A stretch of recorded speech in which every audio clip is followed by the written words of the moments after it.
Movie का start Europe की एक छोटी सी कंट्री अलेरिया से होता है, जहां रॉयल फैमिलीज के सिर्फ बड़े बच्चों को रॉयल प्रोटोकॉल मिलता है, जबकि उनके सेकंड चाइल्ड्स को रॉयल प्रोटोकॉल नहीं मिलता। जैसे इस वक्त की सेकंड रॉयल डॉटर सैम है, इसीलिए उसको कोई भी प्रिंसेस की तरह ट्रीट नहीं करता, जबकि उसकी बड़ी बहन को हर वो कुछ मिलता है जो कि वो चाहती है। उसकी बड़ी बहन को एक प्रिंसेस की तरह ट्रीट किया जाता है। सैम हमेशा मुश्किल में रहती है और उसके लिए ज्यादा मुश्किलें तब से हुई थी जब सैम के डैड यानी अलेरिया के किंग एक एयरक्राफ्ट में मारे गए थे, जिसके बाद क्वीन ने यानी सैम की मॉम ने पूरी स्टेट को यानी अलेरिया को अपने अंडर ले लिया था। हमें पता चलता है कि सैम की बड़ी सिस्टर जो कि एक प्रिंसेस है, वो कुछ महीनों बाद 18 इयर्स की होने वाली थी और उसके 18 के होते ही उसे क्वीन ऑफ अलेरिया का ताज पहनाया जाना था, यानी उसके बाद वो अपनी मॉम की जगह अलेरिया की क्वीन होती, जबकि सैम को तो कोई पूछता भी नहीं था। वो अपनी लाइफ किसी प्रिंसेस की तरह नहीं बल्कि एक आम बच्चे की तरह गुजारती थी।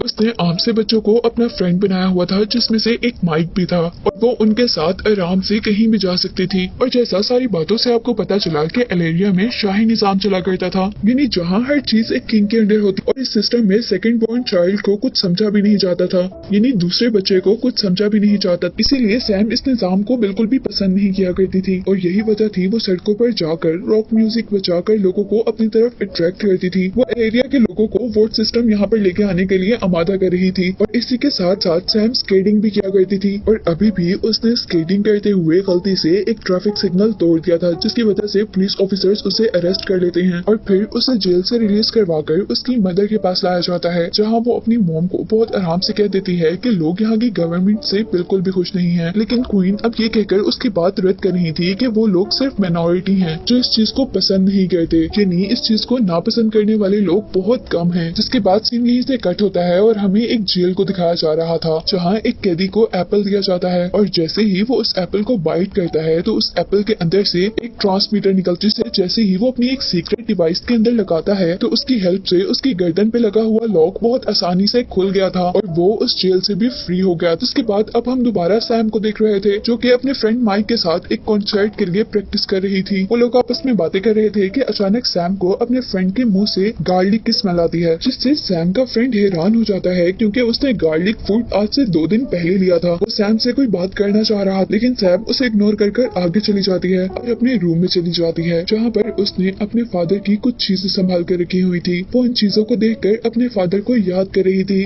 उसे वो टाइम याद आ रहा था जब वो और उसके फादर आपस में टाइम स्पेंड किया करते थे। उसे आज भी याद था कि उसके डैड उसे स्नोफ्लेक्स कहते थे, क्योंकि वो अपने डैड के लिए बहुत ही ज्यादा स्पेशल थी। सीन्स दोबारा प्रेजेंट में एक पार्टी में शिफ्ट होते हैं, जो पार्टी प्रिंसेस के लिए यानी सैम की बड़ी बहन के लिए थी। सैम भी उसी सेरेमनी में थी, लेकिन अचानक उसे याद आता है कि उसने माइक से किसी पार्टी में जाने का प्रॉमिस किया था। वो जल्दी से अपनी मॉम से झूठ बोलते हुए अपने आप को एक रॉक गर्ल में चेंज करते हुए अपने फ्रेंड से मिल जाती है, लेकिन अब पार्टी की लोकेशन पर जाते ही उनको अंदर जाने की परमिशन ही नहीं मिलती, क्योंकि उन दोनों के पास आईडी कार्ड्स नहीं थे। अचानक वो दोनों कुछ वर्कर्स को देखते हैं जो कि उसी बिल्डिंग के अंदर जा रहे थे बैक डोर से, और यहाँ सैम तकरीबन 1 किलोमीटर की दूरी से ही उनका डोर पास कोड देख लेती है। लेकिन माइक को तो उस जगह कुछ भी नजर नहीं आया था और वो सैम की एबिलिटीज पर बहुत ज्यादा हैरान हुआ था। जिसके बाद वो दोनों बिल्डिंग के अंदर चले जाते हैं और पार्टी एंजॉय करते हैं। सैम माइक की बातों को दोबारा इग्नोर करती है और वो दोनों पार्टी के अंदर जाकर पार्टी एंजॉय करते हैं। और अब पार्टी के दौरान अचानक सैम को यहाँ पार्टी के सारे साउंड सुनाई देने शुरू हो गए थे, जहाँ वहाँ हाई म्यूजिक से लेकर किसी की हार्ट बीट तक का साउंड उसे सब कुछ सुनाई दे रहा था। इवन उसे मक्खियों के भिनभिनाने की आवाजें भी आ रही थी। वो इन सारी चीजों से बहुत ज्यादा परेशान हो चुकी थी। उसे अब चक्कर आ रहे थे। वो हर चीज को बंद करना चाहती थी, लेकिन वो नहीं कर सकती थी, इसीलिए वो जाकर वहाँ पार्टी में लगा फायर अलार्म बजा देती है, जिससे सब लोग वहाँ से भाग जाते हैं। पार्टी बंद हो जाती है और उसकी इसी गलती की वजह से उसे दोबारा अरेस्ट कर लिया जाता है। और यहाँ माइक उसे बताता है कि उसे तो उस दिन से कुछ न कुछ गड़बड़ लग रही है, जब तुमने मेरे मुंह से 2 दिन पहले का खाया हुआ खाना स्मेल कर लिया था। कुछ देर बाद उन लोगों को पुलिस स्टेशन से रिलीज कर दिया जाता है, जहां अब उनके पेरेंट्स उन्हें लेने के लिए आए हुए थे। जिसके बाद अब सैम को क्वीन की तरफ से यानी उसकी मॉम की तरफ से एक समर कैंप में भेजा जा रहा था, ताकि वो वहां जाकर अपने स्टडी कैंप्स फिल कर सके। जिसके बाद अब हमें दोबारा उसी कैदी को दिखाया जाता है जो कि पिछले सीन में उस जेल में से भागा था। वो सीक्रेटली अपने एक आदमी को कॉल करता है और वो अपने साथी को ट्रांसमीटर को एप्पल में छुपाने की वजह से शाबाशी दे रहा था और उनकी बातों से हम पर रिवील हुआ था कि असल में क्वीन ने ही उन्हें जेल में डलवाया था और वो अब क्वीन से बदला लेने की सोच रहा था। जिसके बाद अब दोबारा हम सैम को समर स्कूल में देख रहे थे, जहाँ उसे अपनी ही जैसी सेकंड बॉर्न रॉयल जनवरी मिलती है और उसके साथ बहुत से और भी सेकंड बॉर्न रॉयल्स थे। जिसके कुछ देर बाद यहाँ पर अब उनके समर टीचर आते हैं। प्रोफेसर यहाँ सबको बताते हैं कि आप लोगों में से जितने भी यहाँ पर लोग बैठे हुए हैं वो सबके सब सेकंड बॉर्न रॉयल्स हैं, यानी रॉयल फैमिली के दूसरे बच्चे हैं और तुम सबके अंदर कुछ खास एबिलिटीज और सुपर पावर्स हैं जिनका तुम लोगों को खुद भी नहीं पता। वो उन्हें बताते हैं कि ये समर स्कूल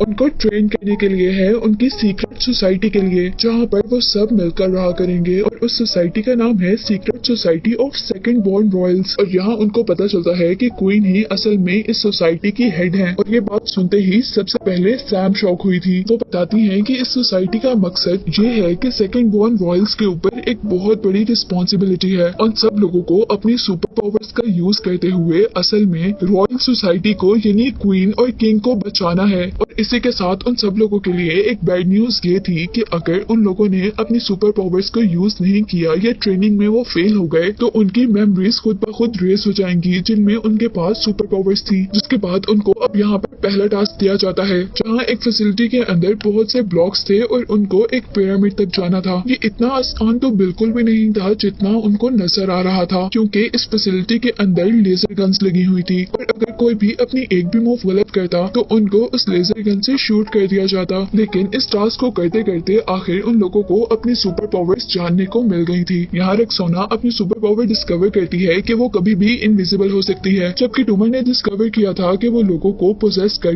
उनसे अपनी बात मनवा सकता है। जबकि सैम के पास ये सुपर पावर थी कि उसकी सारी सेंसेस बहुत ज्यादा तेज हो गई थी, इवन स्मेल की, हेयरिंग की। वो अपने एनवायरनमेंट को लोगों से ज्यादा जल्दी जज कर लिया करती थी और इस वजह से वो सबसे ज्यादा क्विक थी। जहाँ अब वो लोग अपना पहला टास्क तो हार चुके थे, जिसके अंदर उन्होंने एक पिरामिड तक पहुंचना था, लेकिन बाहर आने पर बाकी बच्चों को भी अपनी एबिलिटीज का अंदाजा हो चुका था, जिसमें जनवरी के पास ये एबिलिटीज के वो किसी को भी टच कर उसकी सुपर पावर्स को कुछ देर के लिए अपना सकती थी। और उनके पास खड़ा दूसरा लड़का जिसका नाम मीटो है वो इंसेक्ट्स को कंट्रोल कर सकता था। जिसके बाद अब नेक्स्ट डे हम उन सबको एक खास यूनिफॉर्म में देखते हैं। प्रोफेसर अब हर बच्चे को उसकी सुपर पावर के लिहाज से ट्रेनिंग दे रहे थे, जहाँ सैम को एक ऐसी जगह पर भेज दिया गया था जहाँ डिफरेंट किस्म की नॉइज थी और उसे अपनी हियरिंग सेंस को कंट्रोल करना था, यानी यहाँ पर उसे हर साउंड में से सिर्फ वही साउंड सुनना था जो कि उसकी जरूरत का था या जिस पर उसको फोकस करना होता। और टूमा जिसके पास लोगों को पोसेस करने की सुपर पावर थी, उसे एक डॉग दिया गया था ताकि वो उस डॉग से बात कर उसे ट्रेनिंग दे।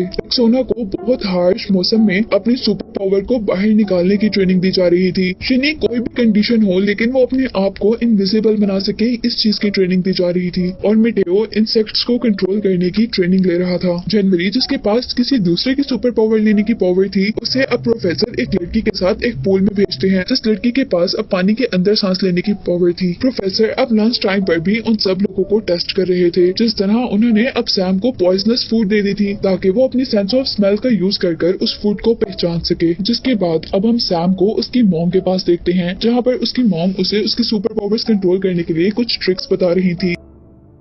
जिसके बाद हम देखते हैं कि इस एकेडमी के तकरीबन सारे ही स्टूडेंट्स अपने सुपर पावर्स को कंट्रोल करने के मास्टर हो चुके थे, सिवाय रेक्सोना के जिसके पास इनविजिबल होने की सुपर पावर थी। जहाँ प्रोफेसर जब सैम का टेस्ट लेते हैं तो वो भी उस टेस्ट में पास हो जाती है, जहाँ एक ही टाइम में बहुत सारी ऑडियोज प्ले कर दी गई थी और उसने हर ऑडियो को ठीक से गेस किया था कि ये किसकी ऑडियो और किस जगह से प्ले हो रही है। मिटेओ भी बीस को कंट्रोल करने का माहिर हो चुका था और दूसरे लड़के ने भी डॉग को बहुत अच्छे से ट्रेन कर दिया था, जबकि जनवरी भी अब पानी के अंदर इजीली सांस ले सकती थी। क्योंकि सिर्फ रेक्सोना ही प्रोग्रेस नहीं कर रही थी, इसलिए अब प्रोफेसर उसे डराते हैं कि वो उसके सोशल मीडिया अकाउंट पर उसकी बगैर मेकअप और इस तरह बिखरे हुए बालों में वीडियो अपलोड कर देंगे। लेकिन रेक्सोना किसी भी हाल में इतने बुरे तरीके से अपने फैंस के सामने नहीं जाना चाहती थी और इससे पहले कि स्ट्रीमिंग स्टार्ट होती वो अचानक अपने आप को इनविजिबल कर लेती है, जिसका मतलब था अब उसने भी अपनी सुपर पावर को अपने कंट्रोल में कर लिया है। वो लोग अब काफी हद तक ट्रेन हो चुके थे, उन्होंने अपने सुपर पावर्स के अलावा सभी बहुत सी ट्रेनिंग ली थी और अब रात के वक्त सारे बच्चे अपने रूम्स में सो रहे थे और तभी सैम अपने फ्रेंड माइक के साथ एक कॉन्सर्ट में जाने का प्लान करती है। पर उसी दौरान उनके रूम के अंदर प्रोफेसर आ जाते और वो सबको बताते हैं कि अब वो वक्त आ गया है जब हमने अपनी ड्यूटीज परफॉर्म करनी है और लोगों को अब पहला मिशन किसी ज्वेलरी को चोरी होने से बचाने के लिए दिया गया था। वो लोग उस लोकेशन पर पहुंच जाते हैं और सैम सबसे पहले अपनी सुपर पावर्स का यूज करते हुए ये अंदाजा लगाती है कि चोर कहां से आ रहा है। वो लोग उस चोर का पीछा करते हैं और उन लोगों को पता चलता है कि ये असल में जनवरी की कोच थी जो कि उसे पानी में सांस लेने की ट्रेनिंग दे रही थी, लेकिन असल में उनको ट्रिक किया गया था और उनके उस जगह वापस आने तक ज्वेलरी चोरी हो चुकी थी। यानी वो लोग उस ज्वेलरी को नहीं बचा पाए थे और वो लोग फेल हो गए थे। उनके प्रोफेसर अब उन लोगों से बहुत ज्यादा डिसअपॉइंट हो चुके थे और वो नेक्स्ट डे की ट्रेनिंग को कैंसिल कर देते हैं। जहाँ सैम माइक को कॉल कर अपोलोजाइज करती है कि वो किसी कॉन्सर्ट में नहीं आ सकती और नेक्स्ट डे क्योंकि उनका ट्रेनिंग से फ्री डे था वो सब लोग मिलकर बीच पर जाने का प्लान करते हैं। जहाँ अब सैम और जनवरी बहुत अच्छे फ्रेंड्स बन चुके थे और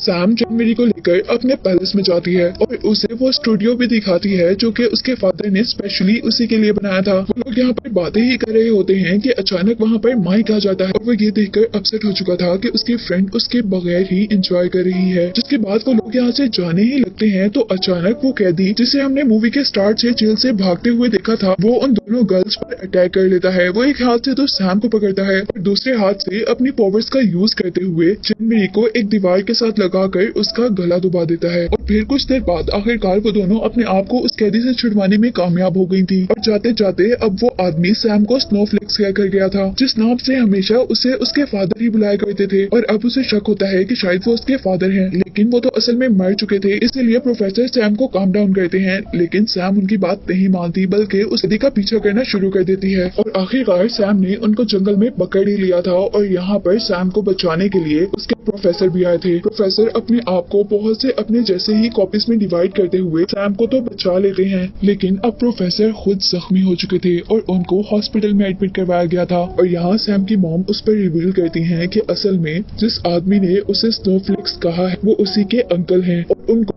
कोई नहीं यानी उनकी मॉम नहीं करवाया था इसलिए कि उन्होंने सैम के डैड को मारा था किंग बनने के लिए। सैम ये सब कुछ सुनने के बाद अपने अंकल से मिलने की बात करती है और उससे मिलने के बाद उसे यकीन हो जाता है कि सच में वो उसके अंकल हैं। वो उसे बताते हैं कि उसका असल इंटेंशन अपने भाई को मारकर उसकी सीट लेना बिल्कुल भी नहीं था बल्कि इस शाही निजाम को खत्म करना था ताकि सब लोग बराबरी से रह सकें। वो बताता है कि मैंने तुम्हारे फादर का बदलने का बहुत इंतजार किया कि शायद उनकी कभी सोच बदल जाए और वो इस निजाम को खत्म कर दें, लेकिन ऐसा कभी भी नहीं हुआ और इसीलिए मैंने